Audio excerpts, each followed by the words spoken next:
Saya mulai ya, Kak. Bismillahirrahmanirrahim. Assalamualaikum warahmatullahi wabarakatuh. Selamat malam semuanya. Salam sejahtera untuk kita semua. Mengawali kegiatan belajar pada malam hari ini, kita awali dengan berdoa. Semoga apa yang kita pelajari bisa bermanfaat untuk kedepannya. Dan semoga kalian bisa lolos kedinasan, CPNS, ataupun P3K yang lain sebagainya. Berdoa dimulai. Bismillahirrahmanirrahim. Berdoa selesai. Gimana kabar kalian hari ini? Sudah ada 27, 25 ya. Semoga kalian dalam keadaan sehat walafiat ya. Oke. Tadi sore kita sudah ngomongin tentang ini ya. Undang-Undang Dasar Negara Republik Indonesia tahun 1945 dengan submaterinya adalah konstitusi. Nah, dalam tujuan konstitusi yang kedua adalah mengatur hubungan antara lembaga negara dengan lembaga negara atau berkaitan dengan check and balance. Oke. Nah, malam ini kita akan ngomongi diskusi ya. Saya bukan ibaratnya bukan apa yang namanya ngajarin kalian, tapi kita mau berdiskusi tentang submateri lembaga negara.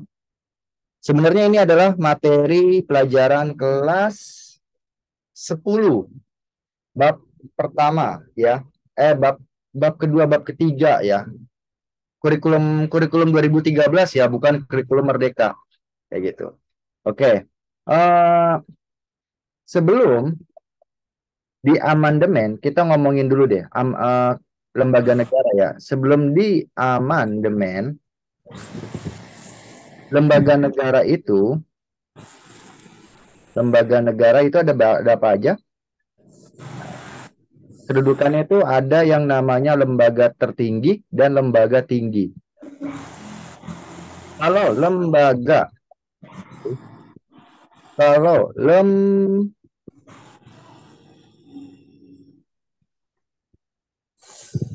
salah. Salah guys, sebentar. Bentar ya.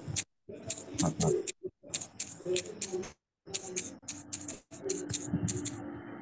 Kalau lembaga tertinggi negaranya apa pada saat sebelum di amandemen? Ada yang tahu nggak? Lembaga tertinggi negara, yaitu MPR. adalah MPR. Betul. MPR. Kemudian lembaga tinggi negara itu ada yang pertama ada presiden, ada DPR, ada MA, ada DPA, ada BPK, ada Bank Indonesia. Nah, ini lembaga negara sebelum di amandemen. Tapi setelah di amandemen, lembaga negaranya tidak ada lagi yang namanya lembaga tertinggi. Semuanya kedudukannya sama. Jadi disebutnya lembaga lembaga tinggi negara disebutnya sekarang ya. Lembaga tinggi negara itu ada siapa aja? Ada MPR. Nih ya, kita ngomongin legislatif dulu deh. Di legislatif itu ada MPR, ada DPR, ada DPD, kayak gitu. Kemudian kalau di eksekutif, eksekutif itu ada yang namanya presiden, ada yang namanya menteri. Mohon maaf ya, ada suara berisik ya. Seperti itu. Terus yang ketiga, ada yang namanya yudikatif. Yudikatif ini siapa dia? Ada MA, ada KY, ada MK. Kemudian yang keempat, ada yang namanya eksaminatif. Siapa dia eksaminatif? Eksaminatif itu adalah BPK, tentang keuangan ya. Bisa juga dikatakan dengan Bank Indonesia. Ya. Nah, Bank Indonesia memiliki fungsi yang sama dalam hal pengawasan terhadap keuangan negara. Jadi kalian bisa lihat di sini uh, sebelum diamandemen dengan setelah diamandemen, ya. Nah, jadi ada sedikit perbedaannya. Tujuannya untuk apa? Tujuannya adalah untuk yang namanya memperbaiki, menyempurnakan seperti itu. Nah, kita bahas yang pertama dulu, yaitu adalah siapa dia? Kekuasaan atau lembaga negara, Majelis Permusyawaratan Rakyat atau disingkat dengan MPR. Nah, MPR ini memiliki yang namanya tugas dan wewenang. Jangan selain tugas dan wewenang dulu. Susunan anggota MPR ini dijelaskan dalam pasal 2. Apa bunyinya? Anggota MPR itu adalah dari DPR dan dari DPD. Tapi DPD-nya tidak boleh melebihi dari anggota DPR. Kayak gitu. Ya. Kemudian yang kedua adalah berkaitan dengan yang namanya sama sih ini. Bentar ya. Stop. Berkaitan dengan tugas dan wewenang MPR. Nah, ini tugas dan wewenang dijelaskan di dalam pasal 3. Nah, kita lihat ya.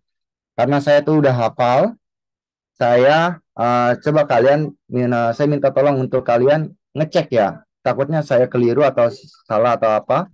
Yang pertama adalah menetapkan dan mengubah amandemen, mengubah undang-undang dasar. Ini tugas yang pertama. Lalu pertanyaannya, Kak, bagaimana tata cara mengubah undang-undang dasar? Nah, tata cara mengubah dan menetapkan undang-undang dasar ini dijelaskan di dalam pasal 37. Nah, kalian cek pasal 37. Pasal 37 ayat 1 berbunyi diajukan 1/3 dari jumlah anggota DPR. Jumlah anggota ya, seperti itu. Kemudian yang kedua, pasal 37 ayat 2 bunyinya adalah diajukan secara tertulis beserta alasan. Beserta alasan. Ini 37 ayat 2. Yang C, pasal 37 ayat 3 bunyinya apa? Dihadiri rapat, dihadiri sidangnya, dihadiri 2/3 dari jumlah anggota. Kemudian yang D, pasal 37 ayat 4-nya bunyinya adalah diputuskan 50% plus 1 dari jumlah anggota yang hadir. Dari jumlah anggota yang hadir. Kemudian ayat 5-nya mengatakan pasal 37 ayat 5 bentuk negara tidak boleh diamandemen, tidak boleh diubah. Nah, jadi kalau kalian bertanya ke saya, bagaimana sih Kak menetapkan dan mengubah undang-undang dasar ada di dalam pasal 37. Caranya gimana? Ini nih caranya. Ya. Nah, kalian harus hati-hati dengan kalimat ini yang saya kasih bold ya. Diajukan, kayak gitu. Tertulis beserta dengan alasan.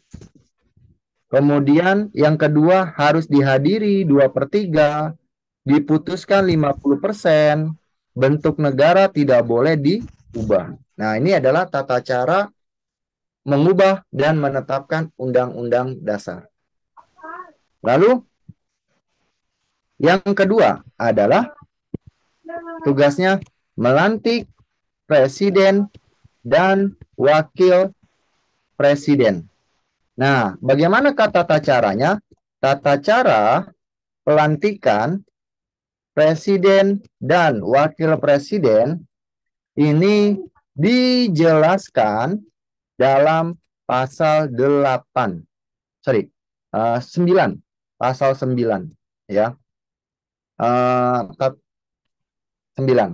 Bunyinya gini. Apabila MPR tidak bisa mengadakan sidang pelantikan, cukup yang pertama adalah dihadiri pimpinan MPR, aduh kok ngelek, pimpinan MPR dan disaksikan pimpinan MA. Jadi kalau MPR tidak bisa mengadakan sidang, cukup dihadiri oleh pimpinan MPR dan disaksikan oleh pimpinan MA. Itu bunyi di dalam pasal 9, ya, 9 ayat 2. Seperti itu. Coba kalian cek, ya. 9 ayat 2. Tidak salah ya. Kayak gitu. 9 aja deh. Nah, selanjutnya yang ketiga. Yang ketiga ini adalah kan tadi melantik, memberhentikan presiden, presiden dan wakil presiden. Nah, bagaimana tata cara tata cara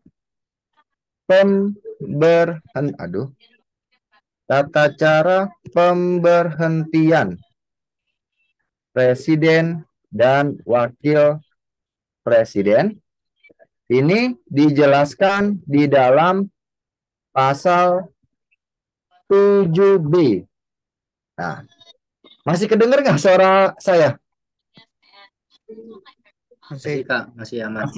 Soalnya di samping rumah saya ini lagi ada merayakan ulang tahun, jadi agak berisik ya. Jadi saya berusaha untuk menggedekan volume suara saya juga. Oke, bagaimana sih memberhentikan presiden dan wakil presiden? Ada di dalam pasal 7B. Yang pertama adalah diajukan berapa? 2/3 dari jumlah anggota DPR.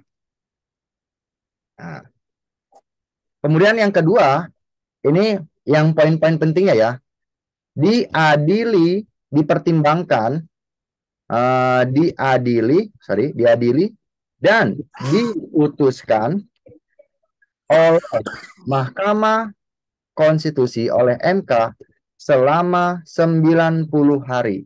Jadi presiden ini setelah diajukan, diajukan dulu ya. Terus juga nanti DPR akan mengadakan sidang pemberhentian dihadiri 2/3 juga dari jumlah anggota. Nah, jadi yang pertama adalah anggota DPR yang mengusulkan, kemudian anggota DPR akan mengadakan sidang. Nih, mengadakan sidang. Ya, mengadakan sidang, tapi harus dihadiri yaitu 2/3 juga. Setelah mengadakan sidang DPR, maka DPR akan mengirimkan surat ke MK. MK akan mengadili dan memutuskan oleh MK selama 90 hari. Jadi, presiden terbukti bersalah kalau dia melakukan pengkhianatan terhadap negara, kemudian melakukan tindakan pidana berat, kayak gitu. Pelanggaran HAM ringan, HAM berat ya seperti itu.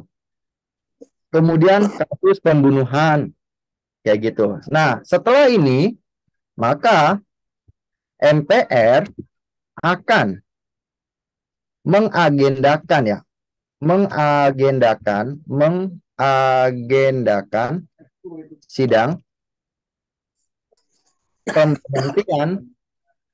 pemberhentian, paling lambat berapa hari?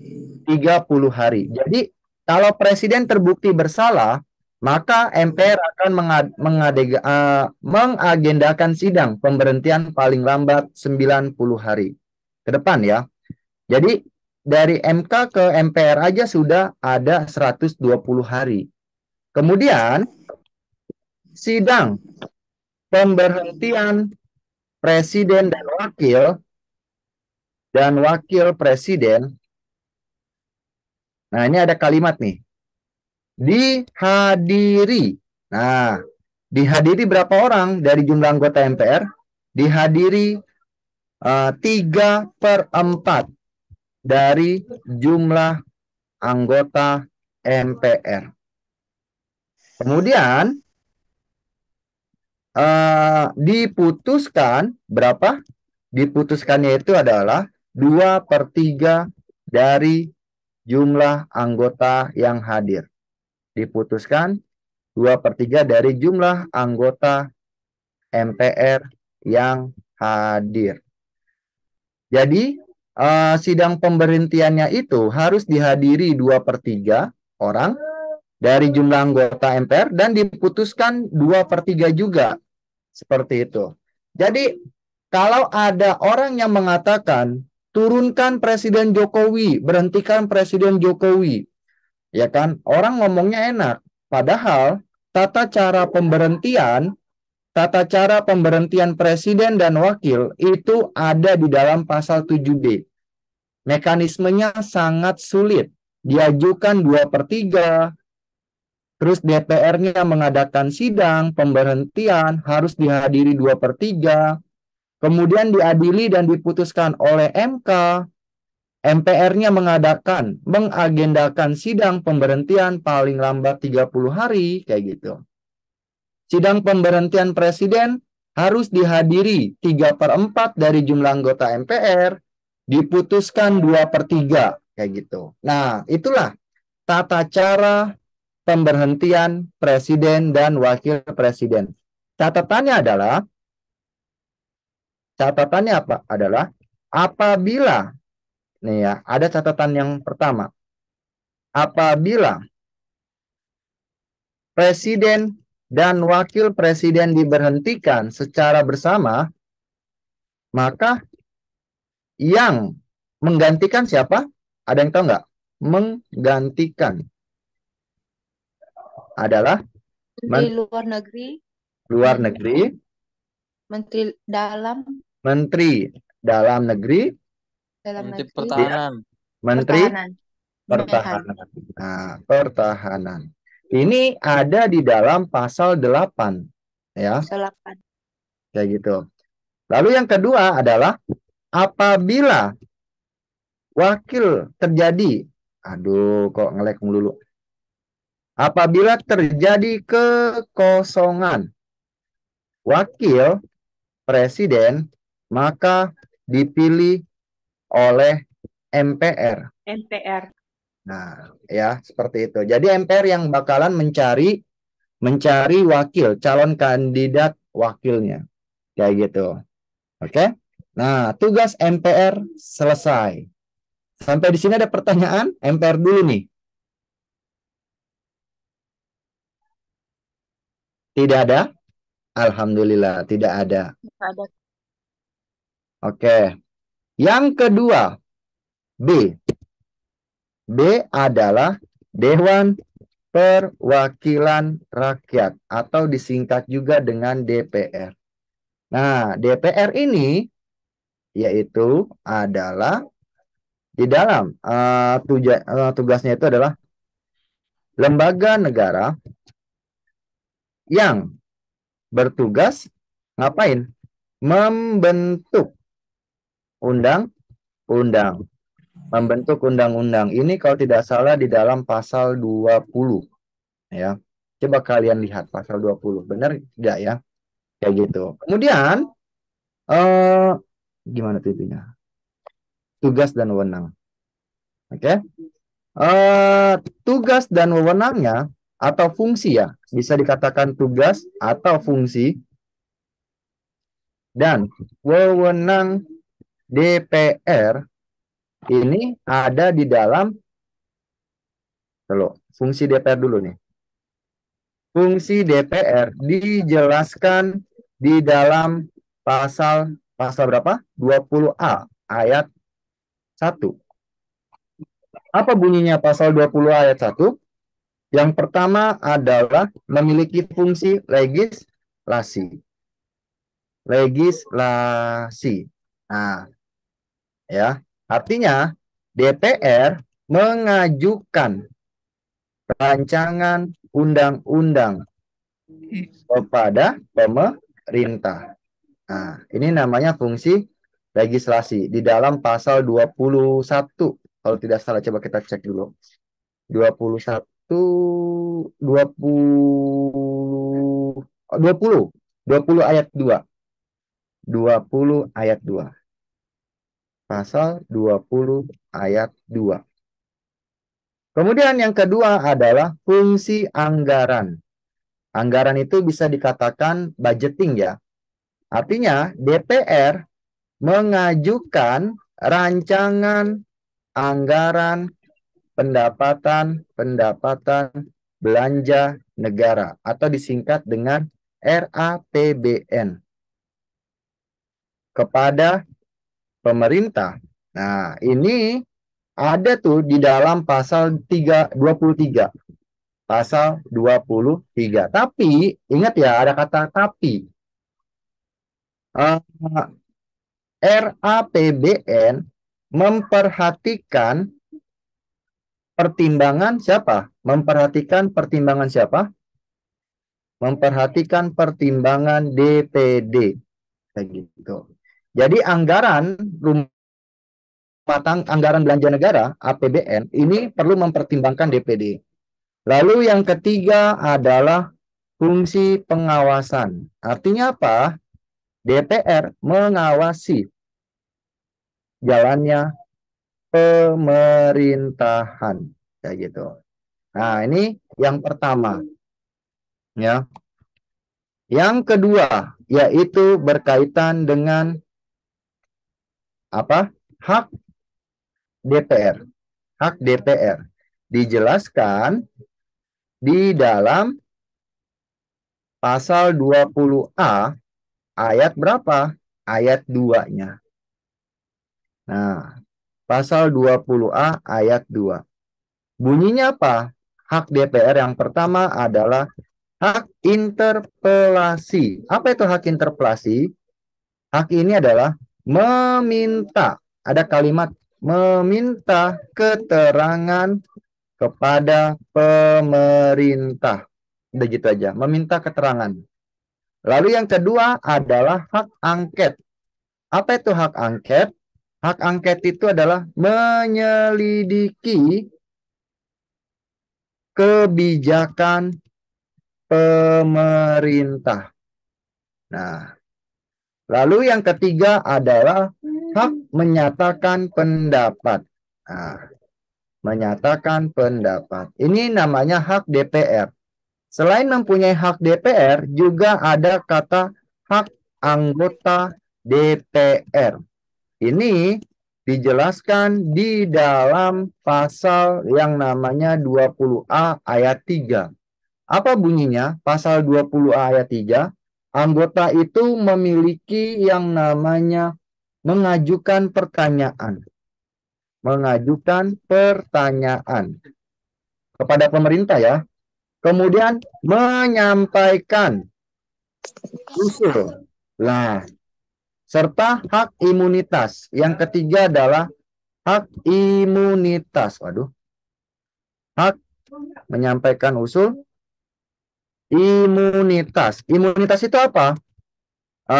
Kekebalan dari tuntutan hukum pada saat rapat dengan pemerintah. Bentar, sampai di sini suara saya masih jelas atau putus-putus? Jelas, Kak. Jelas, Kak. Jelas? Jelas.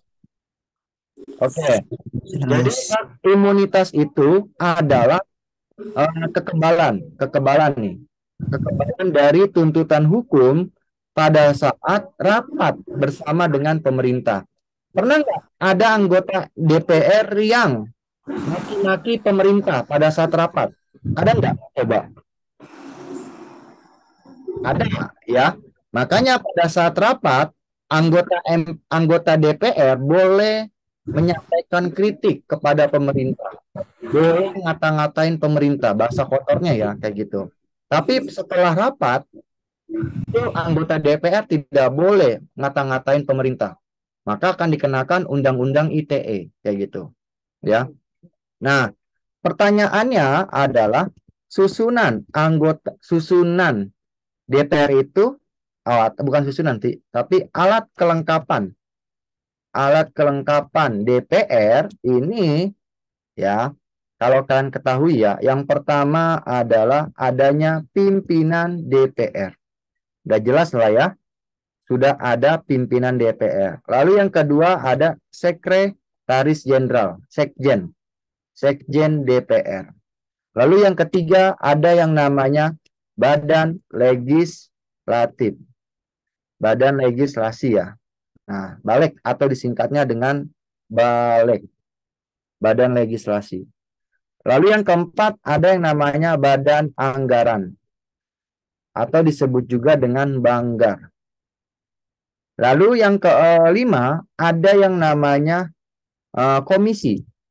Nah, komisi ini ada dari komisi 1 sampai dengan komisi 11. Komisi 1 sampai komisi 11 mengawasi kementerian dan lembaga terkait. Lalu yang keenam ada yang namanya Badan Musyawarah atau disebut juga dengan BAMUS. Ya.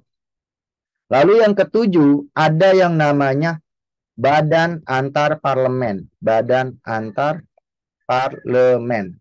Nah, lalu yang kedelapan ada yang namanya Mahkamah Kehormatan Dewan atau disebut juga dengan MKD, Mahkamah Kehormatan Dewan. Banyak sekali ya alat kelengkapan DPR. Makanya jumlah anggota DPR itu sekarang ini kurang lebih 600 orang ya. Kayak gitu. Nah, oke.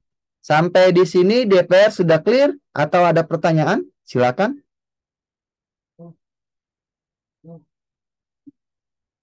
Bamus. Ya. Nah, tidak ada? Nggak ada, Kak. Tidak ada. Oke, lanjut. Lalu yang selanjutnya, yang C. Ini masih legislasi. Yang C ini adalah Dewan Perwakilan Daerah atau disebut juga dengan DPD. Nah, apa tugasnya? Tugas dan wewenang DPD adalah sama juga, dia memiliki fungsi ya. Tugasnya yang pertama adalah legislasi. Legislasi di sini adalah DPD mengajukan rancangan undang-undang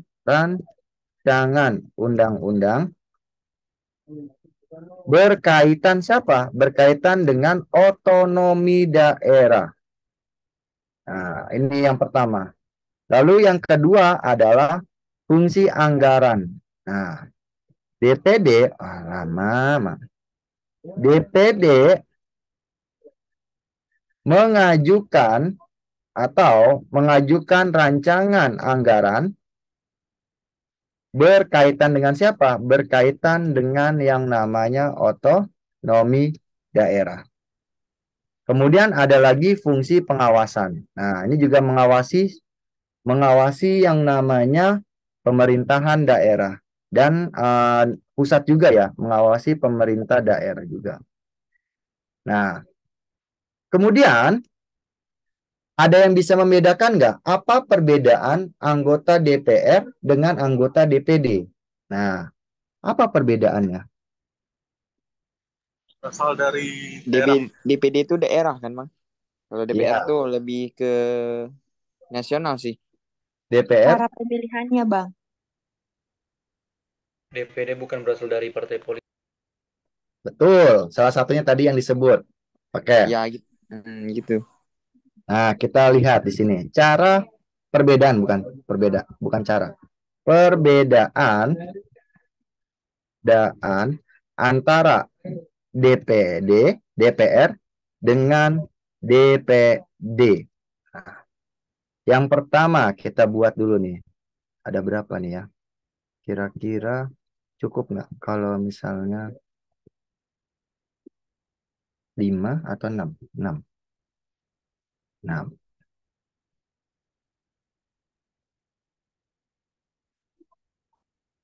Ini adalah Dewan Perwakilan Rakyat, atau disebut juga dengan DPR.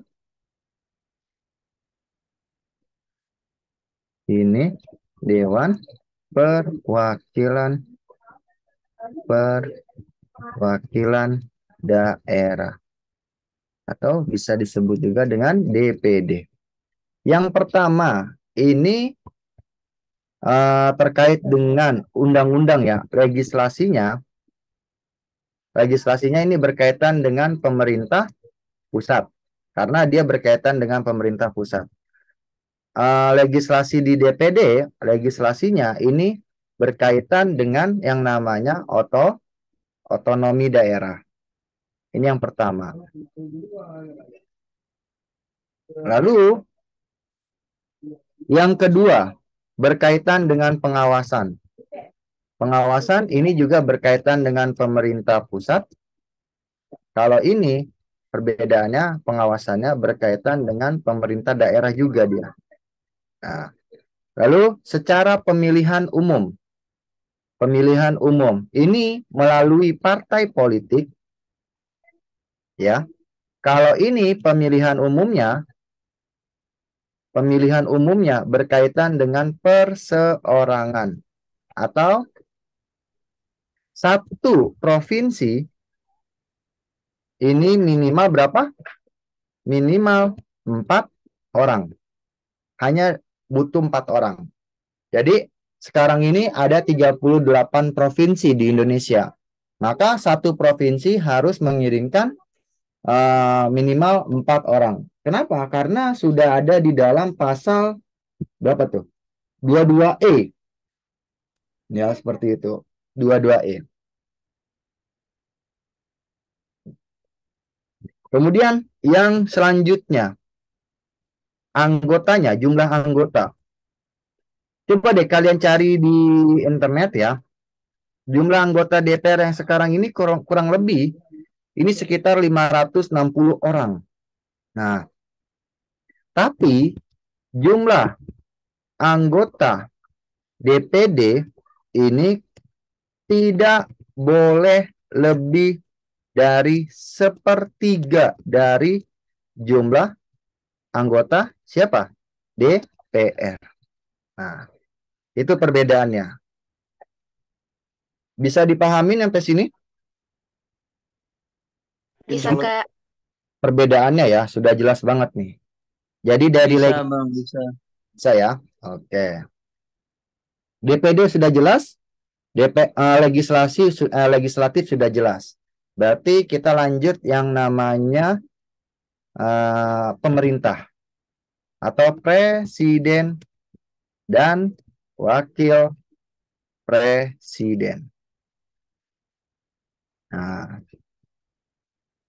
berkaitan dengan apa sih namanya ini?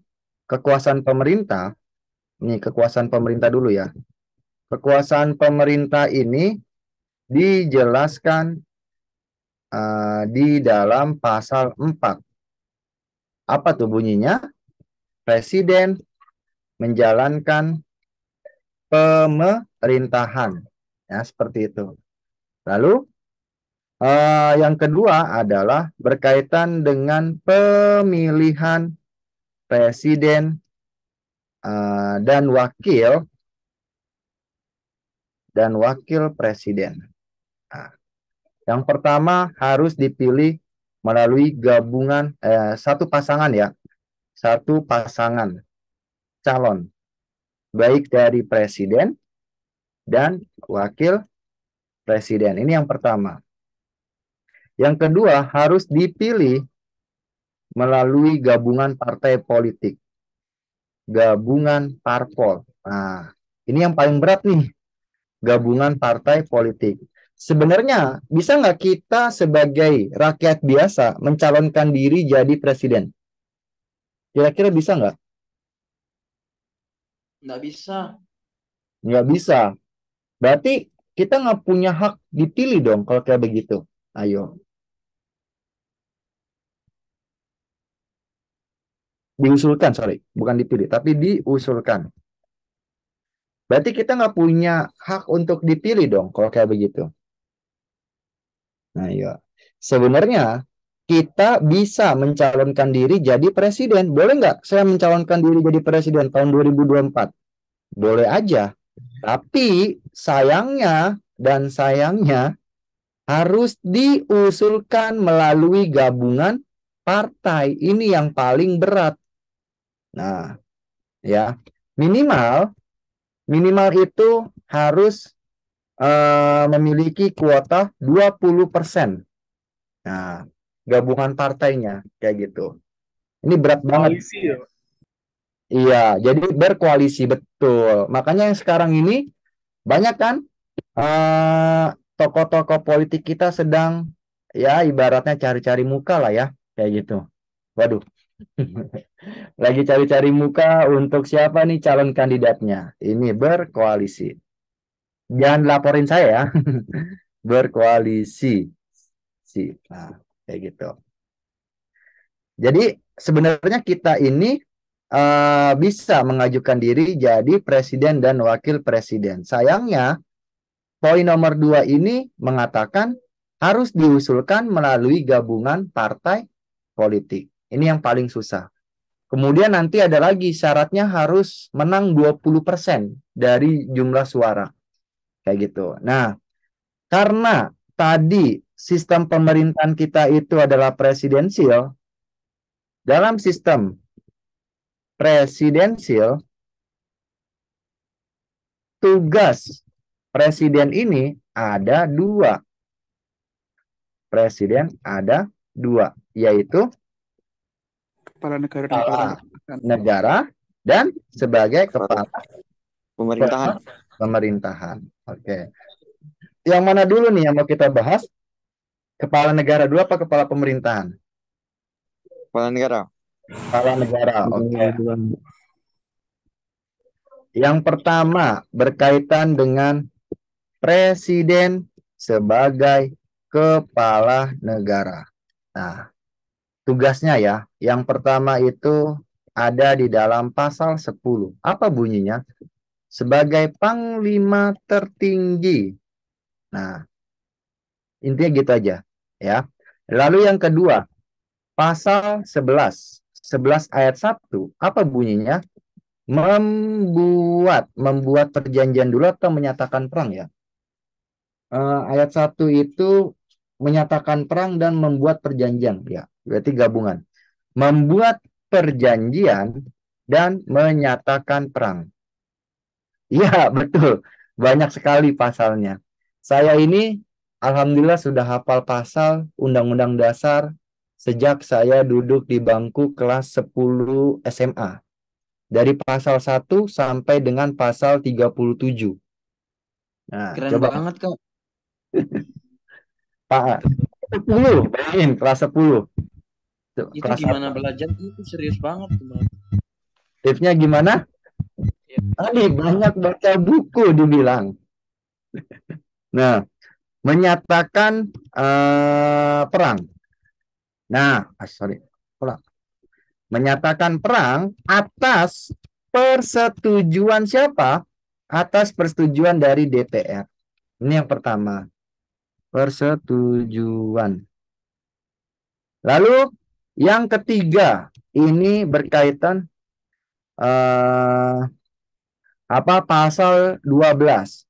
Pasal 12 ini adalah menyatakan negara bahaya. Lagi-lagi atas persetujuan siapa? Atas persetujuan dari DPR lagi, kayak gitu. Kemudian pasal 13. Pasal 13 itu adalah memilih ya, melantik ya, memilih duta dan konsul. Nah, duta dan konsul lagi dan lagi atas persetujuan dari DPR. Ini berkaitan dengan check and balance seperti itu. Ya. Kemudian, nah, yang kelima, pasal 14 ayat 1. 14 ayat 1 memberikan gerasi dan rehabilitasi atas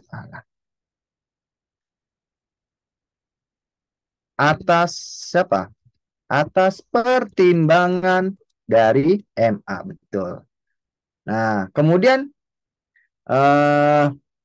apa namanya tuh? Yang keenam, pasal 14 ayat 2-nya memberikan amnesti dan abolisi atas pertimbangan siapa? Atas pertimbangan DPR. Ya gitu, ya. Ini yang namanya hak prerogatif. Hak prerogatif. Apa itu hak prerogatif? Hak istimewa presiden. Nah, ya, tadi yang ditanyakan sama Kaisan ya, nanya ke saya, Iya, hak Kak. prerogatif. Ya, hak Tadi ada yang request tentang materi hak prerogatif minta rangkuman tuh, yang siswa Nah, paket tinggal berbayar. ya. Ini namanya hak istimewa. Hak istimewa juga. Nanti ada dua ya. Ada satu lagi. Hak istimewa presiden. Selain dari ini. Ya. Ini saya.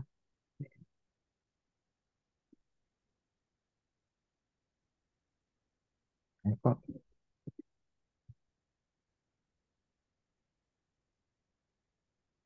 nomor ini? Oke.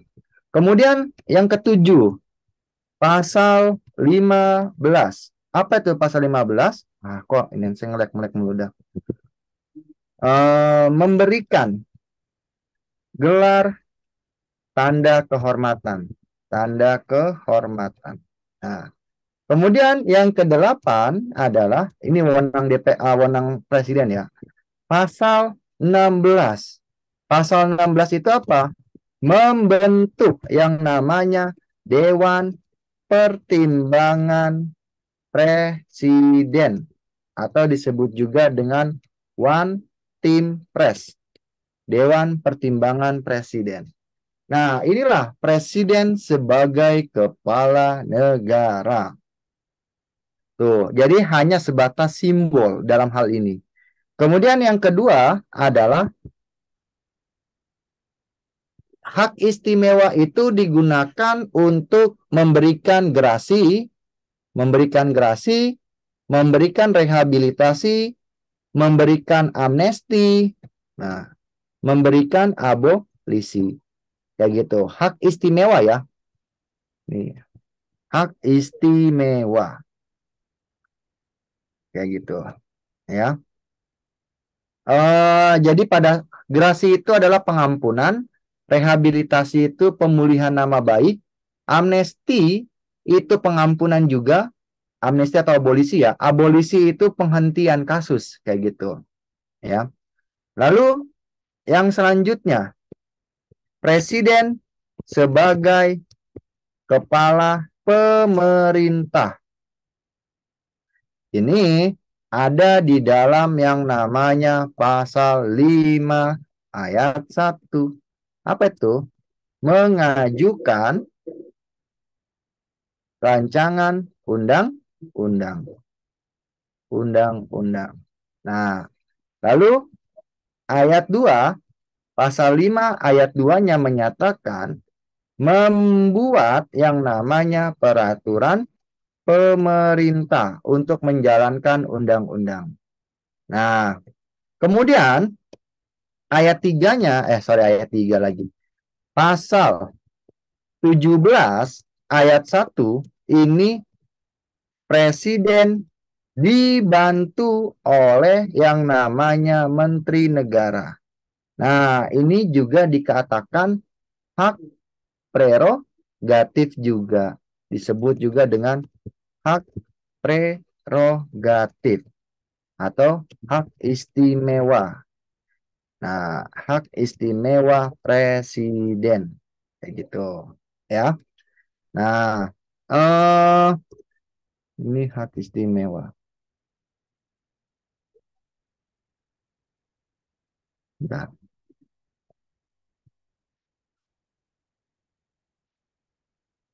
Kemudian selanjutnya, yang keempat, dalam pasal 22 ayat 1 mengatakan, dalam keadaan genting, ya, presiden membuat namanya peraturan perundangan untuk mengganti undang-undang.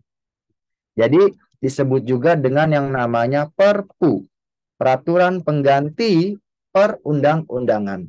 Jadi dalam keadaan genting, presiden boleh mengeluarkan Perpu. Tapi, ada kata tapi, atas persetujuan dari siapa? Dari DPR. Kayak gitu.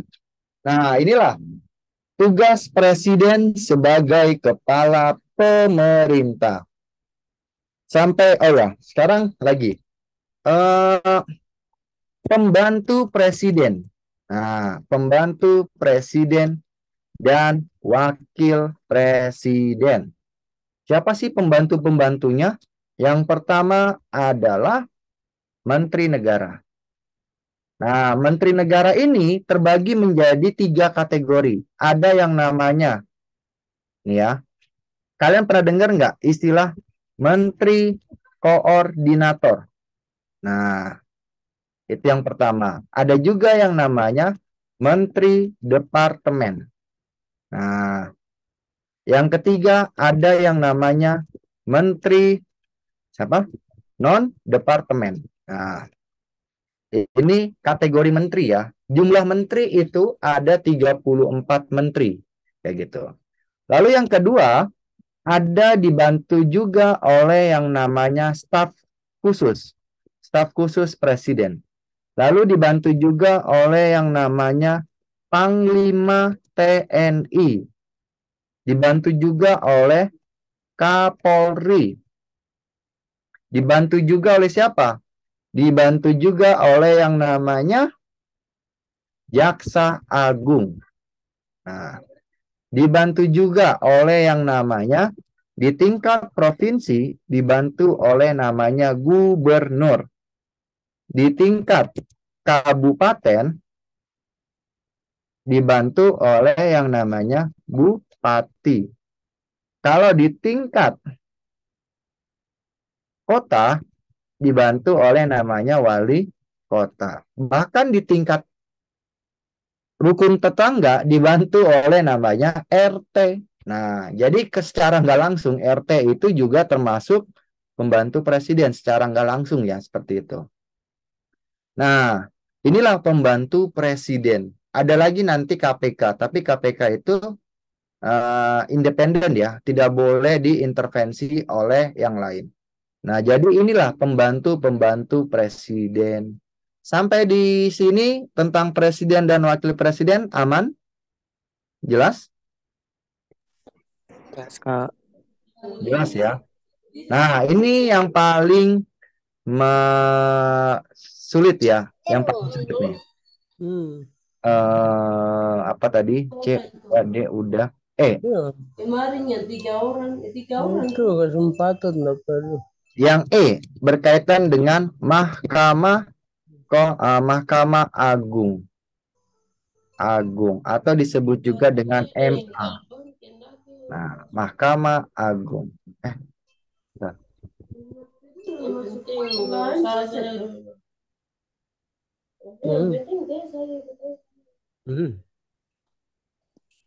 Mahkamah Agung. Ya. Nah, hati-hati ya pada saat nanti kalian masuk ke soal tentang yudikatif, karena sering banget terkecoh-kecoh nih anak-anak yang mengerjakan ya tugas dan wewenang. Oh, jangan. Ini dulu. Kekuasaan peradilan ini terdiri dari yang namanya pengadilan umum, ada yang namanya pengadilan agama, ada juga pengadilan militer, ada juga yang namanya pengadilan tata usaha negara, dan oleh Mahkamah Konstitusi. Alamak. Nah, kayak gitu. Jadi sebenarnya urutannya di dalam peradilan umum ya. Urutan di dalam peradilan umum ini yang pertama, yang paling tinggi dulu ya, adalah Mahkamah Agung. Mahkamah Agung ini di tingkat kasasi atau bisa juga peninjauan kembali, PK. Yang kedua adalah pengadilan tinggi. Pengadilan tinggi ini di tingkat yang namanya banding. Lalu yang ketiga ada yang namanya pengadilan negeri. Nah, seperti itu. Lalu kita masuk yang ke namanya tugas dan wewenang Mahkamah Agung. Kok. Ayo, yang coret-coret. Wewenang MA. Nah, ini ya, nah dijelaskan di dalam pasal 24A. Ya. Pasal 24A, tugas dan wewenang MA. Ya. Ayo, tolong. Karena ini nge-lag nih ya. Jatuhnya ke nge-lag nih. Nah, yang pertama adalah mengadili pada tingkat kasasi di semua peradilan. Nah, ini yang pertama. Jadi, di pengadilan agama ada juga yang paling tingginya Mahkamah Agung. Di peradilan militer yang paling tingginya juga Mahkamah Agung. Di pengadilan tata usaha negara yang paling tingginya juga Mahkamah Agung, kayak gitu. Ya. Kemudian yang kedua, iya nih. Agak ngelek ya Kak jadinya. Menguji peraturan perundangan terhadap undang-undang. Ingat ya, kalimat utamanya menguji perpu, peraturan perundang-undangan terhadap undang-undang atau UU, ya. Lalu yang ketiga adalah memberikan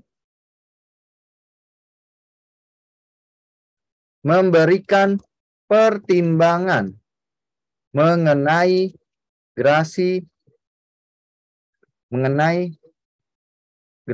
dan rehabilitasi ke presiden. Nah, itu yang ketiga. Ada juga memilih calon hakim agung. Calon hakim konstitusi. Hakimnya MK nih. Nah, Kemudian pertanyaannya, dia juga memiliki fungsi pengawasan. Nah, jadi fungsi pengawasan Mahkamah Agung ini memiliki fungsi pengawasan internal. Pengawasan internal di semua peradilan. Jadi hakim-hakim ini diawasi oleh Mahkamah Agung di semua peradilan. Ya. Ingat ya, ini fungsi pengawasannya adalah internal. Ini kata kuncinya internal. Oke.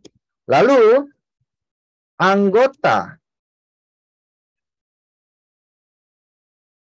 Hakim Agung dipilih dari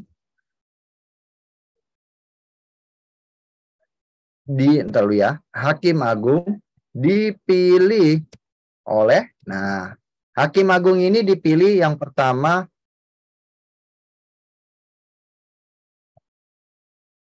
oleh Presiden. 3 orang ya. 3 orang dari Presiden. Dari 3 orang dari usulan Presiden. Diusulkan ya Presiden. Kemudian 3 orang dari DPR. Yang ketiga, 3 orang dari Komisi Yudisial. Nah, sampai Mahkamah Agung, ada yang mau bertanya, menguji peraturan perundang-undang terhadap undang-undang. Contohnya gimana? Contohnya gini, misalnya, bukan hanya peraturan perundang-undangan ya, atau perpu, tapi peraturan pemerintah itu,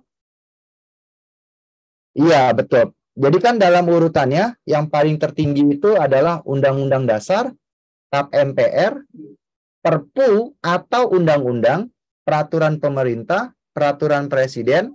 Nah, jadi peraturan pemerintah diuji bertentangan tidak dengan undang-undang. Peraturan perundang-undangan pengganti Perpu ya, diuji bertentangan tidak dengan undang-undang. Betul ya, kayak hierarki.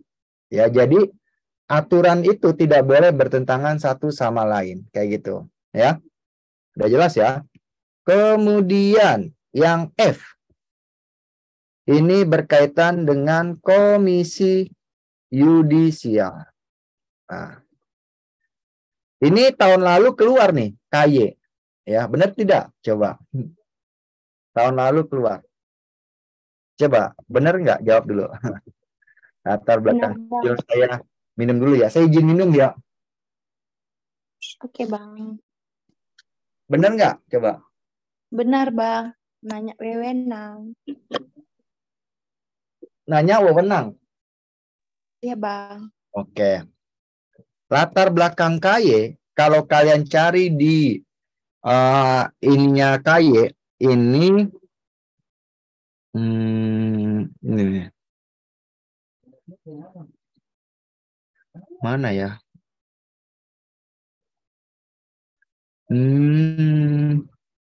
Tadi dulu tahu.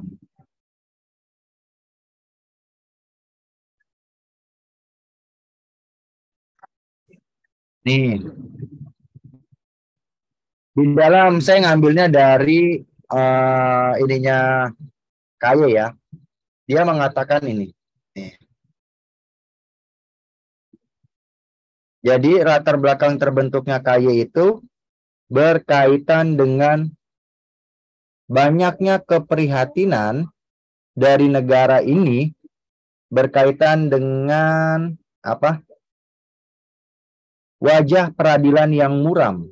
Nah, dan keadilan di Indonesia yang tak kunjung tegas. Ya, tak kunjung tegas. Nah, ini. Kemudian tugas dan wewenang Komisi Yudisial atau KY ini dijelaskan di dalam pasal 24B. Yang pertama adalah memilih Hakim Agung. Ini yang pertama. Lalu yang kedua, menegakkan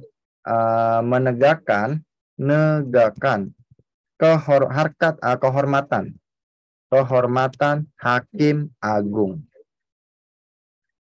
Yang ketiga, membuat kode etik hakim agung. Nah, itu tugas dan wewenangnya. Lalu fungsinya, nah kita ganti. Di sini fungsi pengawasan komisi yudisial ini berkaitan dengan eksternal. Fungsi eksternal di semua peradilan. Jadi komisi yudisial juga mengawasi hakim yang ada di pengadilan tinggi, pengadilan negeri, nah kayak gitu. Tapi dia secara eksternal ya, kayak gitu. Kemudian berkaitan dengan anggotanya, anggota komisi yudisial. Anggota komisi yudisial ini, dipilih oleh siapa?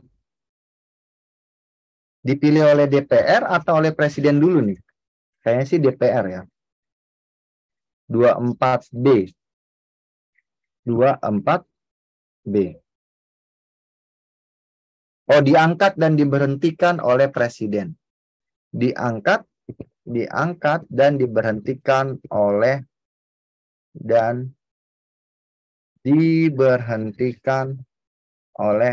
Presiden atas persetujuan DPR. Ingat nih ya, kalimat diangkat dan diberhentikan. Kayak gitu. Sampai komisi yudisial aman? Aman. Aman lah ya. Nah, ini masih semangat nih. Kalau udah kaya, udah mau dikit lagi nih. Dikit lagi.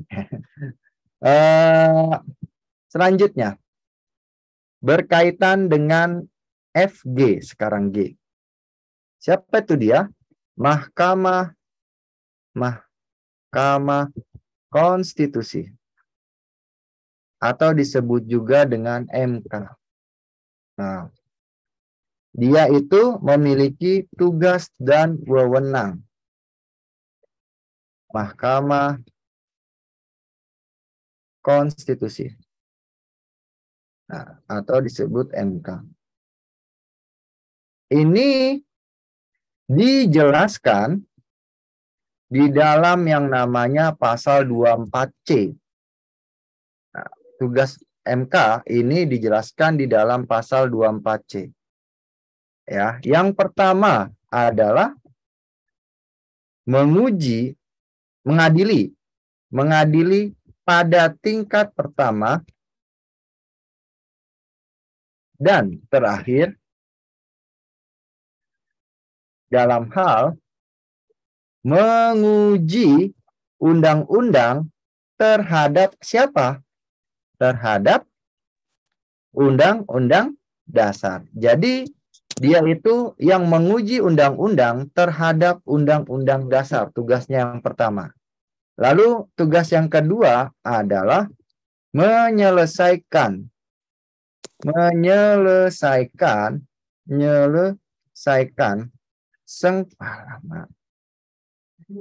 sengketa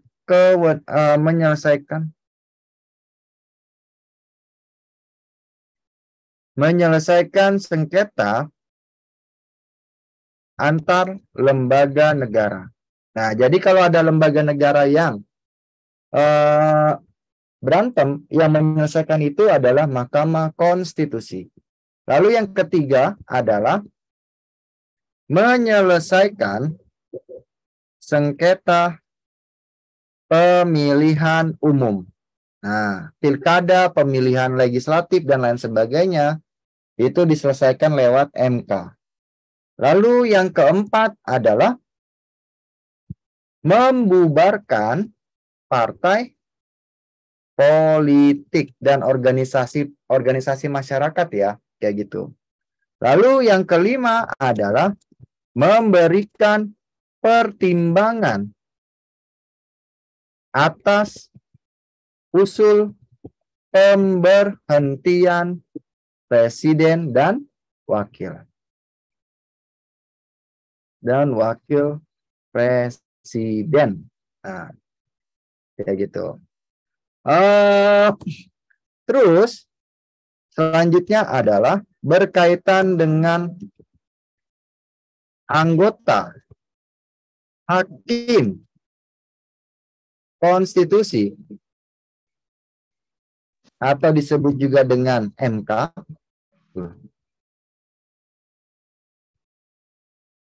Disebut juga dengan MK.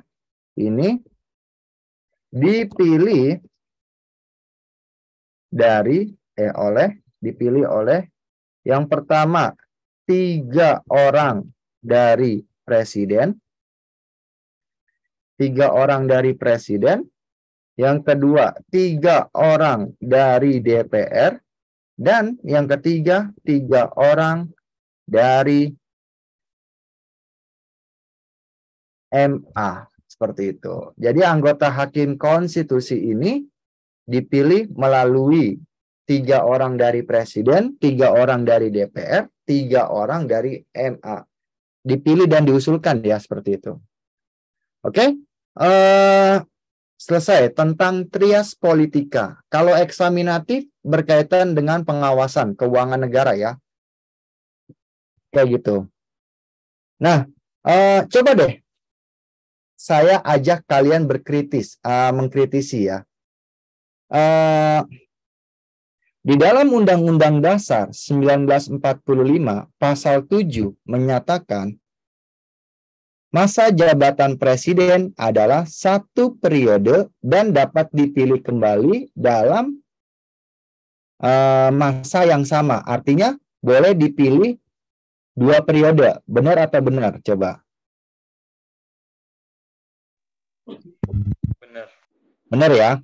Nah, coba kalian cek dalam pasal 20 atau pasal 19. Ada nggak dikatakan masa jabatan anggota DPR itu 5 tahun? Ada nggak? Coba. Ada nggak masa jabatan anggota DPR? Masa jabatan DPR hanya 5 tahun seperti halnya dengan presiden. Coba cari, ada nggak? Nggak ada. Nggak ada. Nggak ada, Bang. Nggak ada kan? Aneh kan? Nah, makanya banyak sekali anggota DPR yang sekarang menjabat ini, dia menjabat selama 5 periode, 4 periode, 3 periode. Karena apa? Di dalam Undang-Undang Dasar tidak dijelaskan berapa tahun masa jabatan anggota DPR. Bahkan di dalam undang-undang tentang MPR, DPR, dan DPD, coba kalian cari undang-undang tentang MPR, DPR, dan DPD tidak dijelaskan juga masa jabatannya. Inilah yang mengakibatkan tidak ada batasan masa jabatan anggota DPR. Sekarang sudah terbuktikan banyak orang yang pengen menjadi anggota DPR, anggota DPD. Karena apa? Karena nggak ada batasan kekuasaannya. Kalau jadi presiden hanya dibatasi selama 2 periode. Kalau menjadi anggota DPR nggak dibatasin sama sekali. Inilah kesenjangan. Padahal tadi konstitusi itu tugasnya adalah membatasi kekuasaan pemerintahan. Ya, bisa kalian nilai sendiri lah ya. Jadi selama ini orang bilang DPR 5 tahun itu hoax. Ya, bisa dikatakan hoax. Saya bisa taruhan dengan kalian. Di Senayan itu banyak anggota DPR yang jabatannya sudah lebih dari 20 tahun. 15 sampai 20 tahun. Coba deh. Enak nggak jadi anggota DPR? Kalau jabatannya selama 15 tahun, 20 tahun. Nah, kayak gitu. Tapi DPR ada batas umur nggak, Bang? Tidak ada batas umur. Yang penting seberapa tebal duit kalian. Seberapa tebal uang kalian di dompet, ya. Karena kalau untuk menjadi anggota DPR, ingat tadi apa? Anggota DPR itu dipilih lewat pemilihan umum, tapi menggunakan partai politik. Kayak gitu. Ini saya nggak ngomong aja ya, supaya kalian tuh mulai kebuka pemikiran kalian kayak gitu. Jadi sebenarnya ada kesenjangan antara eksekutif dengan legislatif.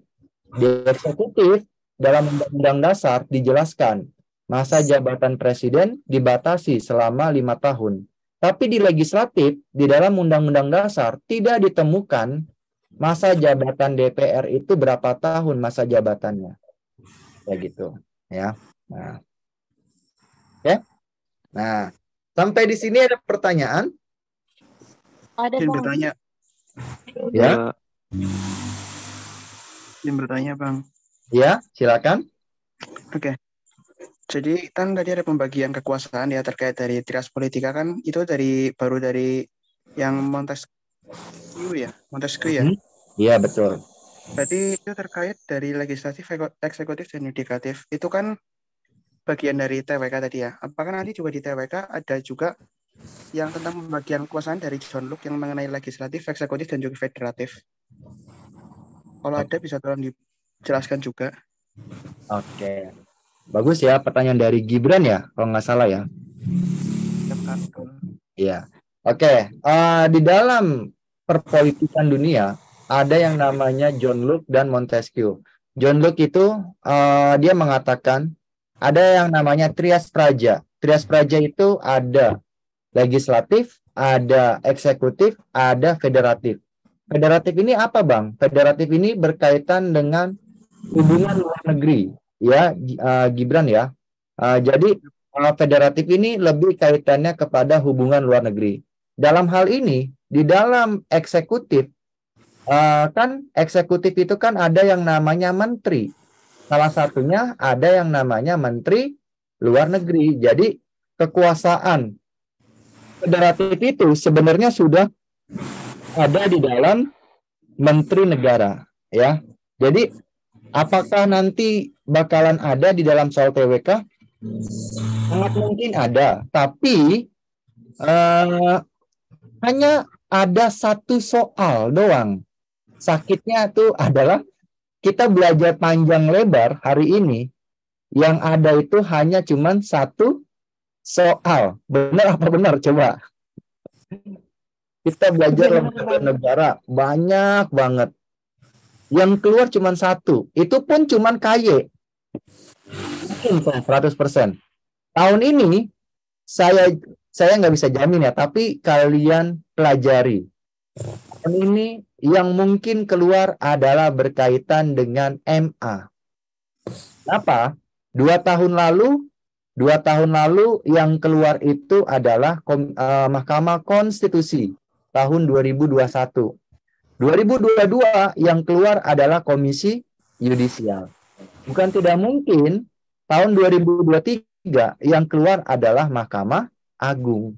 Kayak gitu. Jadi kalian pelajari sejarah terbentuknya MA, tugas dan wewenang, tapi kalian juga harus tahu apa itu tugas presiden sebagai kepala negara sekaligus sebagai kepala pemerintah. Kayak gitu. Begitu ya, Gibran ya. Siap, Kak. Makasih, Kak, atas penjelasannya. Bang, izin bertanya, Bang. Ya, silakan. Ini Bang, tentang MA, Bang. Hmm.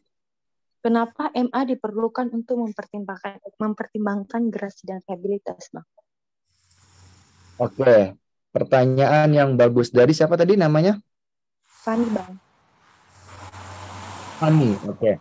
Kenapa MA dibutuhkan pertimbangannya untuk memberikan gerasi dan rehabilitasi? Rehabilitas. Nah, dalam hal ini, tugas MA ini berkaitan dengan yang namanya yudikatif. Gerasi itu kan adalah memberikan pengampunan kepada salah satu orang yang telah diberikan vonis. Nah, ya, rehabilitasi itu adalah memulihkan nama baik seseorang setelah melakukan kejahatan.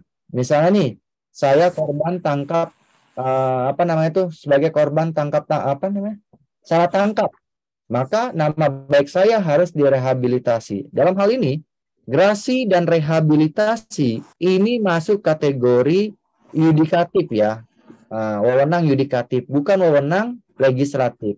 Nah, makanya ada hubungan antara MA dengan eksekutif. Nah, dalam hal memberikan pertimbangan grasi dan rehabilitasi. Karena grasi dan rehabilitasi ini adalah wewenangnya yudikatif, bukan wewenangnya eksekutif. Presiden dalam hal ini hanya diberikan hak prerogatif, hak istimewa. Tapi dengan catatan, memberikan grasi dan rehabilitasi harus mendapatkan pertimbangan dari MA itu sendiri. Kayak gitu. Inilah yang berkaitan hubungan kerjasama antara lembaga negara, legislatif, eksekutif, yudikatif, maupun eksaminatif. Kayak gitu. Ya. Seperti itu ya, Fani. Oke, Jadi, Bang. Boleh bertanya lagi, Bang? Ya, apa tuh? Soal MK ini, Bang. MK. Aspek politik, alasan pembentukan MK itu apa, Bang? Alasan pembentukan aspek politik, alasan pembentukan MK. Oke. Alasan terbentuknya MK. MK ini terbentuk pada amandemen ketiga Undang-Undang Dasar 45 tahun 2003. Di dalam aturan penjelasan penjelasan bab 3 ya, kalau nggak salah tuh. Ini saya bacakan nih. Aturan peralihan, sorry. Aturan peralihan atau aturan tambahan ya? Aturan peralihan, saya bacakan. Mahkamah Konstitusi dibentuk selambat-lambatnya pada tanggal 17 Agustus 2003 dan sebelum dibentuk segala kewenangannya dilakukan oleh Mahkamah Agung. Jadi, kenapa alasan MA terbentuk? Yang pertama adalah tidak ada lembaga negara yang mampu menguji undang-undang terhadap undang-undang dasar. Itu yang pertama. Yang kedua adalah berkaitan dengan sistem pemilihan umum, ya. Pemilihan umum di Indonesia tidak ada lembaga negara yang bisa menyelesaikan, kayak gitu. Kemudian yang ketiga berkaitan dengan pemberhentian presiden. Kan tugas MPR hanya memberhentikan presiden. Siapa yang mempertimbangkan presiden terbukti bersalah atau tidak? Itu tidak ada lembaga negara selain MK. Jadi selama ini kalau kita mau memberhentikan presiden, MPR itu nggak bisa melihat, membuktikan apakah presiden terbukti bersalah atau tidak. Kayak gitu. Coba deh kalian lihat. Selama ini kan presiden kita belum ada yang sempat diberhentikan oleh MPR. Soekarno itu bukan diberhentikan. Soekarno itu pertanggungjawabannya tidak diterima oleh MPR pada saat itu ya. Soeharto itu bukan diberhentikan, tapi dia mengundurkan diri. B.J. Habibie itu bukan diberhentikan, melainkan dia mengundurkan diri juga. Masa jabatannya pun sudah habis. Gus Dur juga bukan diberhentikan. Gus Dur itu justru dia mengundurkan diri. Nah, lalu yang kelima, Megawati. Megawati itu bukan diberhentikan. Megawati itu masa jabatannya sudah habis. Karena apabila presiden berhenti, maka yang naik itu adalah wakil-wakilnya. Nah, ketika Gus Dur itu berhenti, maka yang naik adalah Megawati sebagai presiden. Nah, waktu itu jabatannya masih ada sisa 3 tahun lagi. Makanya Megawati itu hanya menjabat selama 3 tahun. Nah, dulu nih ya, siapa tadi? Fani ya. Dulu nih ya, pemilihan presiden dan wakil presiden bukan dipilih melalui rakyat, Melainkan oleh siapa? Yang memilih presiden dan wakil. MPR. Betul, oleh MPR. Nah, makanya pada saat terjadi sebuah sengketa pemilihan umum di MPR, itu tidak ada lembaga negara yang bisa menyelesaikan sengketa pemilu. Makanya dibentuklah yang namanya Mahkamah Konstitusi. Sebagai apa? Sebagai penjaga yang namanya Undang-Undang Dasar. Ya gitu. Ya. Jadi itu alasan terbentuknya Mahkamah Konstitusi di dalam aturan peralihan ketiga. Bahwa MK selambat-lambatnya dibentuk pada tanggal 17 Agustus. Nah, 2003. 2003 kalian sudah lahir atau belum? Sudah, Bang. Sudah, alhamdulillah. Oke, itu ya Fani ya, sudah bisa. Bang. Ada lagi? Kalau landasan pembentukan MK itu, Bang, berdasarkan Undang-Undang Pasal 24 ya, Bang? Ya, betul. Landasan terbentuknya MK ini berdasarkan pasal 24C dan Undang-Undang RI nomor 248 tahun 2009 tentang kekuasaan kehakiman. Cari deh, tentang kekuasaan kehakiman. Kayak gitu. Ya. Seperti itu. Menyenangkan atau bosan belajar TWK? Menyenangkan. Menyenangkan, insya Allah. Berarti bismillah calon anggota DPR gitu. Bismillah. Menyenangkannya kebangetan, Bang. Nah. Amin. Amin. Masuk kalau sama Bang ini. Bismillah. Bismillah. Oke, iya betul ya. Ini adalah tentang tata negara, ketatanegaraan. Ini waktu itu saya menerima materi ini di semester 3 atau semester keempat. Terus terang, saya waktu diajarin sama dosen, plong, sama-sama nggak ngerti sama sekali. Karena saya suka baca buku, buku-buku saya itu banyak sekali. Kalau kalian mau lihat nih, ya, nih kita lihat nih, spoiler. Spoiler nggak apa-apa. Nanya dikit, Bang. Oke, apa tuh? Kuncinya banyak baca ya, Bang ya.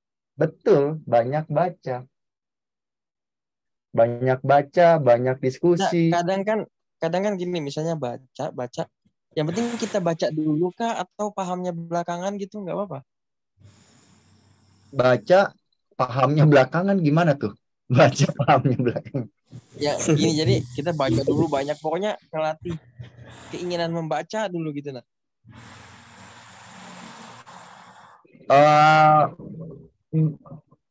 Ya pokoknya bacalah, baca sampai kalian paham gitu, ya. Karena ingin sekali nih, saya belajar yang namanya hukum, mana tuh? Hukum administrasi negara. Ini yang pertama. Kemudian belajar PPKN itu belajar tentang yang namanya hukum pidana. Nih, nah. Bang, pernah baca buku Sejarah Nasional Indonesia kah? Sejarah Indonesia, baca juga. Kemudian ada lagi nih, bukunya Hukum Agraria, Hukum Pertanahan. Kemudian baca lagi tentang, kalau kalian ini jelas banget nih, filsafat ilmu. Apalagi belajar tentang sistem politik di dunia. Apalagi. Itu semua tuh habis, Bang. Nah, metodologi penelitian, Bang.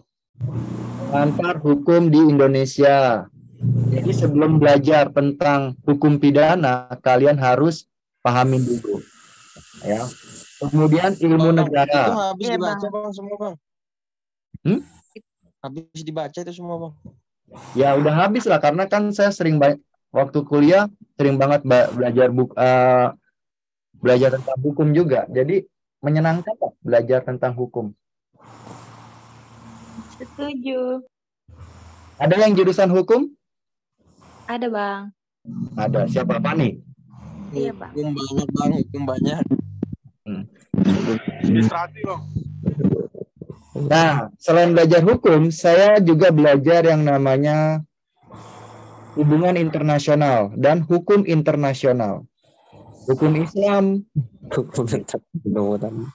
Botak-botak nggak tuh? Administrasi publik juga belajar.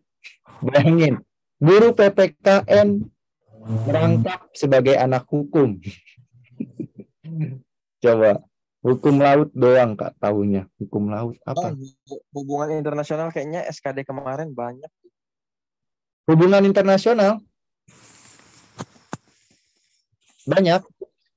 Paling yang keluar adalah asas dalam hubungan internasional dan tahapan internasional. Tahapan perjanjian itu yang pertama perundingan, kemudian pengesahan, yang ketiga ratifikasi. Kayak gitu. Politik luar negeri ada keluar. Iya, ada keluar. Tapi berkaitan bukan ininya, tapi berkaitan dengan ini. Apa sih namanya? Organisasi internasional. Kayak apa peran Indonesia dalam ASEAN, peran Indonesia dalam PBB, GNB, kayak gitu. Kebijakan publik, belajar juga. Kebijakan publik itu di matkul terakhir saya.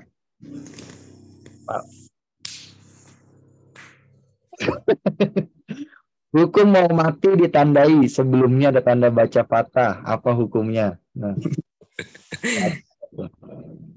Ya, kalau itu saya angkat tangan. Ya. Jadi seperti itu ya. Ada pertanyaan? Bang, satu lagi Bang bertanya. Ya. Amandemen terhadap kekuasaan presiden diperlukan karena apa, Bang?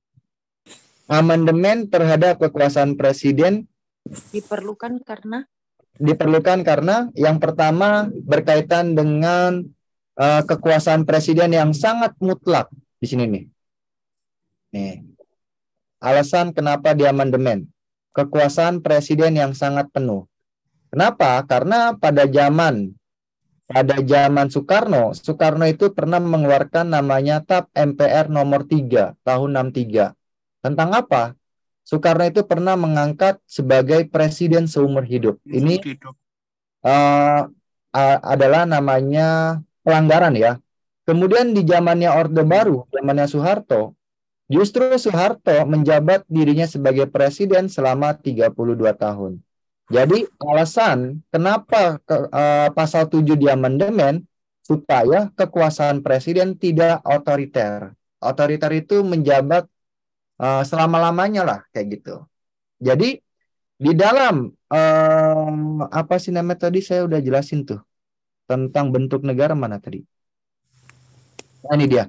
Di dalam bentuk pemerintah, ya bentuk pemerintah itu kan ada yang namanya republik dan monarki. Monarki itu apa?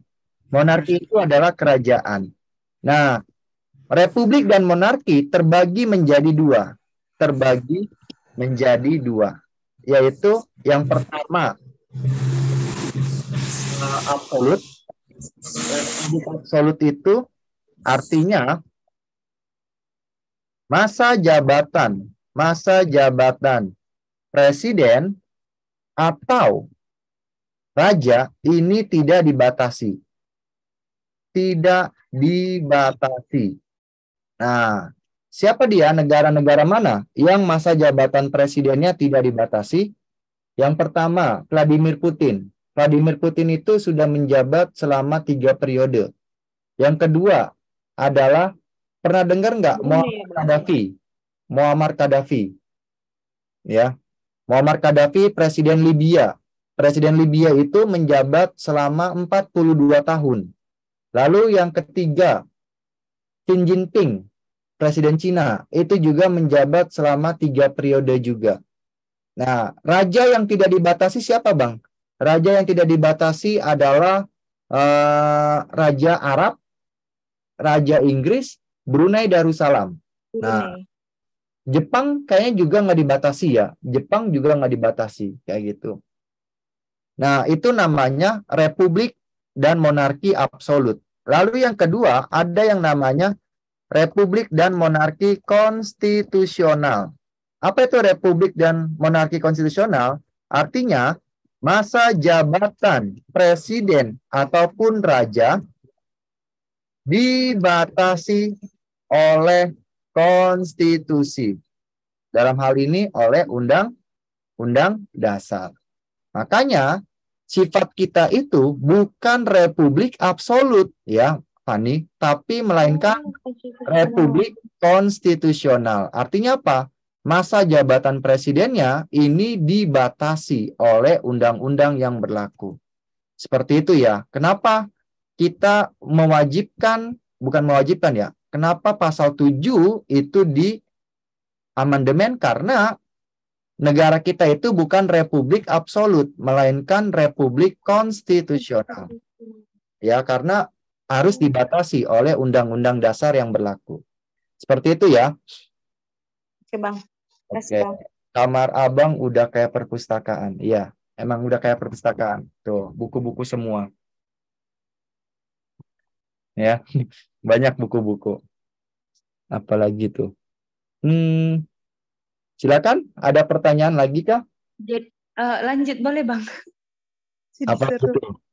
Jadi isu-isu yang kita dengar yang kemarin-kemarin itu, Bang, yang penolakan presiden yang diajukan ke 3 periode, itu bisa berubah ke absolut gak, Bang? Bisa jadi. Kalau misalnya amandemen kita itu diubah. Undang-undang dasar kita itu diamandemen.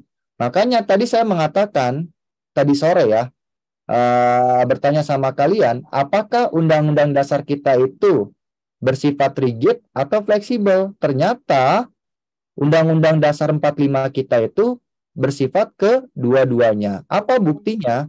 Ada kesepakatan dasar yang tidak boleh diubah. Tidak boleh mengubah bentuk negara, tidak boleh mengubah pembukaan. Nah, ini dia nih. Ini Fani nih, ya.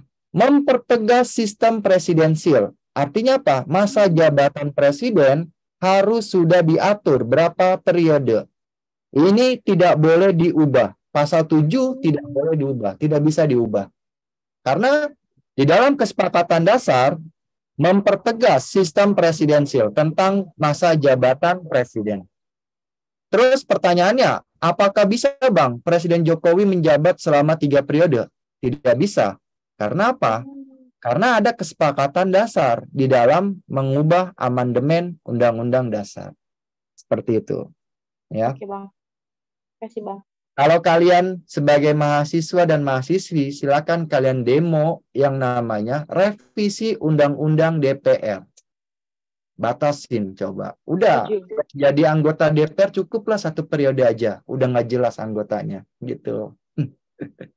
Berani nggak? Nah, Insya Allah. Jangan saya memprovokasi, jangan. Nanti saya hilang. Udah nggak ngajar lagi. Nanti saya hilang. Nanya, Bang. Ya, silakan. Belajar TWK 2 bulanan ini cukup ya?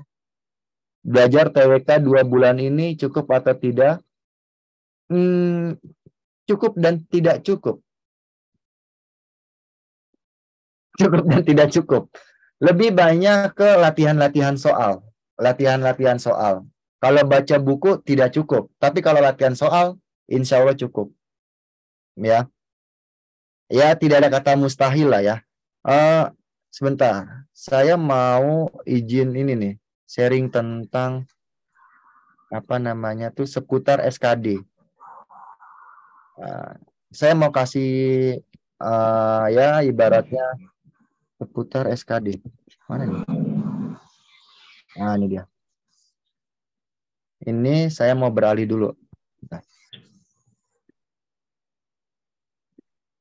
Ternyata nggak kerasa ya 2 jam kita. Berapa tuh? Kalau di dalam mata kuliah itu ada 4 SKS. 2 SKS ya? Apa berapa SKS dah? Nah, bisa dilihat, kalian perhatikan di sini, perkenalan dengan seleksi kompetensi dasar. Ini tujuannya adalah berkaitan dengan yang namanya tes CPNS. Ya. Jumlah soalnya ini masih pakai format yang lama ya. Ada 110 soal. Dengan waktu pengerjaannya itu adalah 100 menit. Tapi saya nggak tahu nih, apakah ada pergantian lagi atau tidak. Ada soal SKD-nya itu TWK. Passing grade-nya KKM-nya 65 poin. TIU Ini KKM-nya 80 poin. Kepribadian KKM-nya itu 166 poin. Jadi kalau di total itu sekitar 200-an. Gitu. Ya. Nah, ini yang harus kalian ketahui dulu nih. Kasus dalam SKD, misalnya ada siswa dan siswi A dan B. Nilainya sama, misalnya. Nilainya sama. Misalnya katakanlah, ini saya ganti deh. Ini. Nah, kalau kayak begini, skornya sama, maka yang dilihat dari nilai TKP-nya. Kira-kira TKP-nya dulu, TKP-nya siapa yang paling gede? Si B, maka si B lolos. Walaupun si A nilainya sama, karena TKP-nya kurang juga. Seperti itu. Ya. Nah, kemudian setelah dilihat dari TKP, kalau TKP-nya sama, lihat dari TIU. TIU-nya sama, TIU-nya nilainya sama, TIU-nya gedean A, maka si A yang lolos. TWK-nya sama, nah maka dilihat dari nilai apa? Dilihat dari nilai rapot. Rata-rata rapotnya berapa? Ya. Cekdin TKP-nya 1,5. Oh, 56 ya berarti ya? 56 apa 66? Sebenarnya kalau semenjak yang diubah itu, yang sistem tesnya diubah jadi 156, Kak. 156. 166 itu yang dulu, semenjak soalnya ke penalaran sama logika gini jadi 156. Oh, sekarang udah keluar passing grade-nya. Passing grade-nya dari tahun kemarin 156, Kak. Semenjak yang soalnya diubah ke penalaran gitu. Soal TWK-nya diubah ke penalaran jadi 156. Kalau tahun-tahun sebelumnya waktu angkatan saya masih 166, katakan soalnya masih mudah. Sekarang udah sulit soalnya. Oke. Nah, berarti kalau misalnya nilainya sama juga, maka yang dilihat adalah rata-rata raport. Kalau misalnya rata-rata raportnya juga masih sama, maka dilihat dari umur tertua. Biasanya kayak gitu. Ya. Umur tertuanya. Maka saran dari saya, kalian kerjakan TKP dulu. Waktunya 45 menit, 45 soal. Seandainya 45 soal, dapat nilainya 180, kan lumayan. TIU, kalian kerjakan 25 menit. Makanya mulai dari sekarang, kalau ada soal-soal tryout, TIU hanya cukup mengerjakan 25 soal saja. Nah, ya, 25 menit. Kemungkinan misalnya dapatnya 125. TWK ngerjainnya 120 menit yang kalian bisa. Nilainya 100 poin. Jumlahnya berapa? 405. Nah, di sini 405. Masih ada waktu 10 menit. Nah, 10 menit terakhir jangan kalian buat tidur, tapi 5 menit ngerjain asal-asalan untuk soal TIU. Dan 5 menit untuk soal TWK. Ternyata dari 5 menit betul 4 dan betul 5. Kan lumayan. Jadi totalnya 450. Nah, ini materinya. Pertanyaannya nih ya. Ini saya kasih gambaran ya. Ini normal 4 berarti. Ini 3.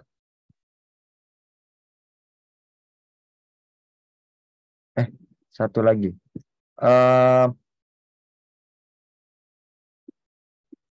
Ini materinya. Sorry. Satu lagi berarti. Ini adalah, nih ya.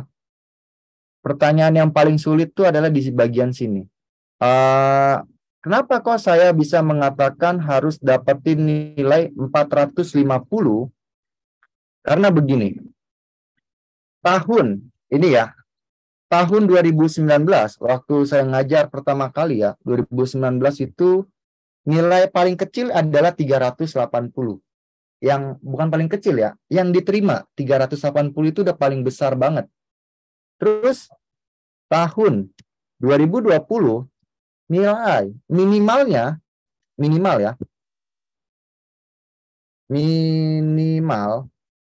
minimal ini adalah 400 ya pada saat pandemi COVID. Tahun 2021 ini rata-ratanya minimalnya 410 sampai dengan 420. Benar nggak? Nah, tahun 2022 ya, anak-anaknya semakin gila ininya persaingannya. 420 sampai dengan 430. Coba, benar apa benar? Coba. Dan bukan tidak mungkin naik 20 poin tahun 2023 targetnya adalah 450 targetnya. Tuh. Ya, dari sini nih. Saya memperhatikan setiap tahun ya dari 2019 waktu saya ngajar anak murid saya nilainya 378 Poltekin yang diterima 380 sakit banget tuh. Kemudian tahun 2020 anak murid saya nilainya 395 yang diterima 400 IPDN. Wah, parah itu ya. Terus 2021 Poltekim lagi nilainya dia 419 Putri, Poltekim Putri yang diterima 420. Wah, lebih sakit lagi. Terus 2022 minimal Poltekim itu 420-an kalau tidak salah, 427 ya, seperti itu. Bukan nggak mungkin tahun 2023 ini nilainya 450 kayak gitu. Berarti naiknya 20 poin ya. Nah, ini kita lihat ini mapel, ini target normal. Target normal. TWK turun. TWK turun berapa? TWK turun minus 20. Kemudian TIU turun minus 20 dan TKP turun minus 20. Mapelnya TWK, TIU, TKP. Nah, target normalnya saya mengatakan ini normal ya. Ya minimal 100 lah. Kemudian ini 150, ini 190 atau ya 190. Atau kalau kalian mau naikin juga nggak apa-apa. Ini totalnya berapa tuh coba? Kira-kira make sense nggak dapat nilai segini? Target normalnya kira-kira. Itu 440 Kak totalnya. 440. Oke, katakanlah minimalnya tahun ini 440. Ya udah lumayan lah ya. Atau kalau mau digedein, lebih make sense-nya ini 105, ini 155.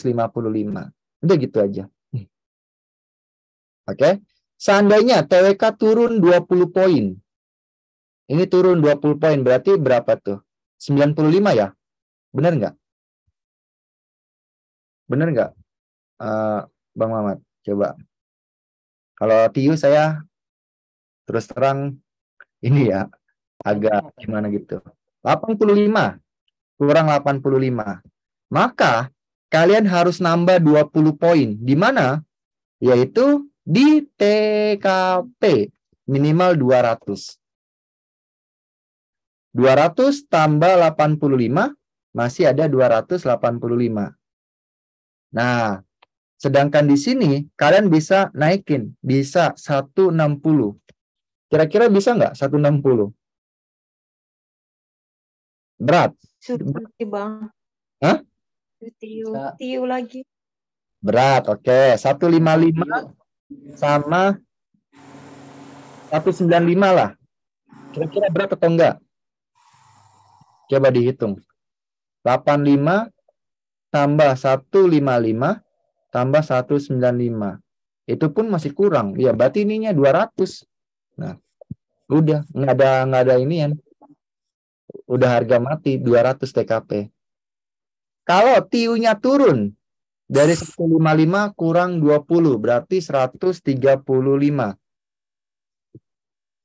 Maka ya, dikurang nih. 440 dikurang 135. 305. Bisa nggak dapetin segini? Coba dihitung.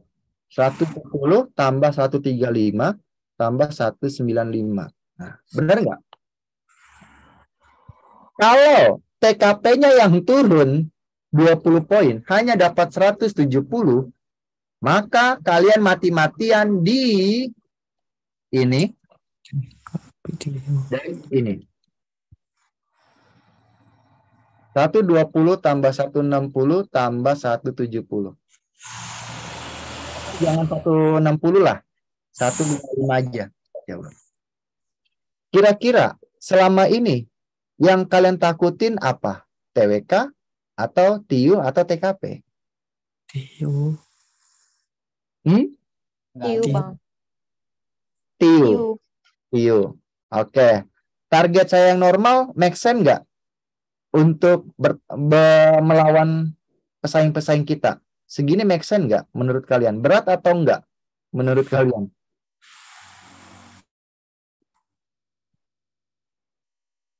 Menurut kalian berat atau tidak? Lumayan berat TIU-nya, Bang. Lumayan berat TIU-nya. Aduh. 35 soal, 12 soal atau 10 soal tentang figural. 10 soal figural, kalau benar semua 50. Sisanya analogi. Nah, tapi TIU kan ilmu pasti, enggak seperti TWK. Yang kita udah jawab benar, belum tentu yang kita jawab benar. Benar nggak? Ada yang lebih benar lagi, kayak gitu. Iya. Dugaan saya itu nih ya, kita berduga-duga nih, menduga-duga. Bang Muhammad, ini tolong nih ya, skor 2023. Prediksi saya nih ya, masih nilainya 90, 95. Ininya rata-rata ya, rata-rata ini 140, ini 190.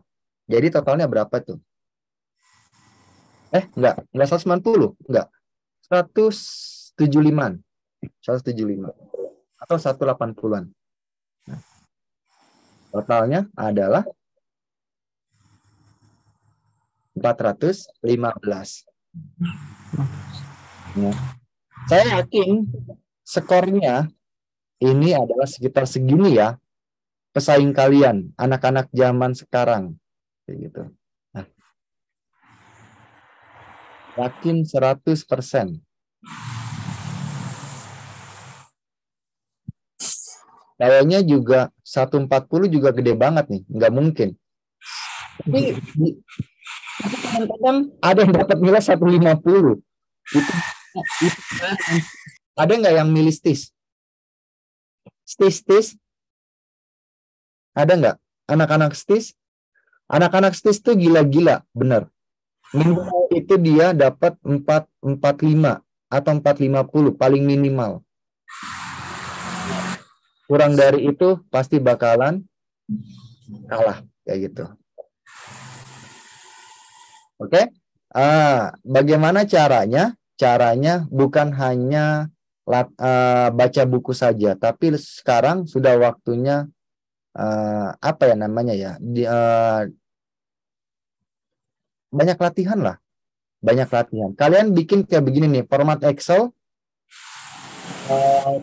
Excel, terus kalian nanti dirata-ratain. Kira-kira nilai kalian berapa? Oh, tryout pertama dari bimbel hore dapat nilai segini. Tryout kedua dapat nilai segini. Kayak gitu. Oke? Karena waktunya sudah malam juga, saya pun harus beristirahat karena besok saya mengajar di sekolah. Kita tutup dengan mengucapkan alhamdulillah dan saya kasih ke Kak Mamat. Silakan Kak Mamat. Oke, terima kasih Kak Yoga atas waktunya pada malam hari ini. Oke, untuk pembahasan hari ini sudah selesai untuk SK untuk yang TWK yang UUD 1945. Mungkin untuk pertemuan selanjutnya kita kalau nggak bahas latihan soal atau enggak bahas tentang Pancasila gitu. Untuk latihan soal ya seperti yang tadi sore Abang sampaikan, kemungkinan latihan soal di lusa ya, hari Rabu atau Selasa. Kemarin sih Rabu baru bisa gitu untuk latihan soalnya. Sama jangan lupa untuk soal-soal yang kemarin pernah di-share, dikerjakan ya. Nanti kalau udah banyak, ya banyak ngerjain Abang kasih latihan soal yang baru. Terus untuk yang tryout insya Allah akhir bulan ini ya. Abang rencana udah lagi nyiapin tryout untuk event tryoutnya di akhir bulan. Jadi buat yang misalnya yang tadi pada DM Abang nanya untuk yang bimbel premiumnya masih bisa daftar apa enggak. Untuk bimbel yang premium udah nggak bisa daftar, tapi nanti kalau kalian mau ikut kegiatan bimbel bisa daftar yang event tryoutnya. Untuk harganya nanti di bawah 30.000 kok. Nanti kalian dapat 2 atau 3 paket tryout sama ada beberapa bonus yang soal sama Zoom ya. Kayak gitu. Oke, sampai sini ada pertanyaan. Oh ya, buat yang nanya recordnya nanti diupload di channel YouTube-nya Hari Digital dan Abang uploadnya kemungkinan besok ya. Sama yang tadi sore juga paling baru besok siang atau nggak besok sore baru Abang upload. Jadi recordnya nanti lihat aja di channel YouTube-nya Hari Digital. Buat yang belum subscribe bisa subscribe. Kalau yang di subscribe nanti tinggal tunggu aja notifikasi ada video baru gitu. Terus untuk materi nanti di share di grup bimbel premium Hari Digital sama grup berbayarnya. Sampai sini ada pertanyaan? Enggak. Ada, mungkin Abang akhiri aja karena udah jam 10 lewat juga ya di waktu Indonesia bagian barat. Untuk yang di timur mungkin di jam 12, kalau mungkin udah jam 11. Oke, cukup sekian dari Abang. Terima kasih untuk Kak Yoga yang telah mengajar pada sore dan malam hari ini. Semoga apa yang disampaikan bermanfaat buat semuanya. Dan terima kasih juga kepada para peserta yang telah mengikuti kegiatan dari awal sore tadi sampai yang sesi kedua pada malam hari ini. Semoga apa yang disampaikan Kak Yoga dapat membantu kalian dalam menjalankan tes SKD nanti ya. Semoga kalian bisa menjawab soal TWK dengan mudah. Amin. Cukup sekian dari Abang. Mohon maaf apabila ada kekurangan. Wabillahi taufiq wal hidayah. Wassalamualaikum warahmatullahi wabarakatuh. Waalaikumsalam warahmatullahi wabarakatuh. Terima kasih. Waalaikumsalam warahmatullahi wabarakatuh. Makasih Kak. Ya, sama-sama semuanya. Oke, belum Zoom akan Abang tutup.